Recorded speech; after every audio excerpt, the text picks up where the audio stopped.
রাতটা ছিল অস্বাভাবিক নীরব। চারপাশে সবকিছু থেমে গেলেও তার ভেতরের শব্দ থামছিল না। সে জানত তার জীবনটা ঠিক ছিল না। মিথ্যা, অন্যায়, অবহেলা, একটার পর একটা ভুলে সে নিজেকেই হারিয়ে ফেলেছিল। দিন গেছে, বছর কেটেছে, কিন্তু সে কখনো থামেনি। কিন্তু সেই রাতে কিছু একটা বদলে গেল। হঠাৎ তার বুকের ভেতর অজানা এক ভয় চেপে বসল। মনে একটা প্রশ্ন বারবার ঘুরতে লাগল, আমি কি আর ফিরে যেতে পারবো? আমার এত পাপ, আল্লাহ কি আমাকে ক্ষমা করবেন? এই প্রশ্নটাই তাকে ভেঙে দিল। কাপা হাতে সে আকাশের দিকে হাত তুলল। চোখের পানি থামছিল না, কণ্ঠ ভারী হয়ে গেল কান্নায়। সে ফিসফিস করে বলল, হে আল্লাহ, আমি ভুল করেছি, অনেক ভুল।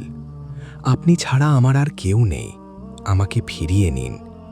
ঠিক তখনই তার মনে ভেসে উঠল এক আশ্চর্য বাণী, একটি প্রতিশ্রুতি যা হতাশার অন্ধকার ভেঙে আলো দেখায়।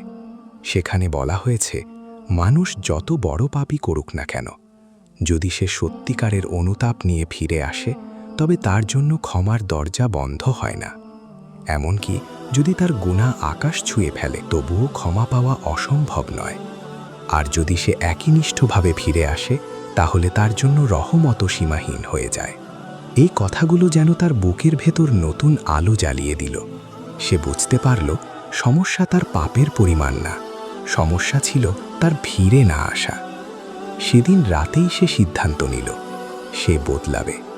কারণ সে জানল, আল্লাহর রহমত কখনো বন্ধ হয়ে যায় না, আমরাই শুধু দরজা পর্যন্ত যাই না। তাই যদি তোমার জীবনেও ভুল জমে থাকে, যদি মনে হয় আর ফেরার পথ নেই, তাহলে মনে রেখো, এটা শয়তানের কণ্ঠ, সত্য নয়। ফিরে যাও। একটা সত্যিকারের তওবা, হয়তো সেটাই তোমার জীবনের সবচেয়ে বড় টার্নিং পয়েন্ট। কারণ একটা মুহূর্তের আন্তরিক অনুতাপ পুরো জীবনের অন্ধকার মুছে দিতে পারে। আল্লাহ আমাদের সবাইকে ক্ষমা করুন। আমিন।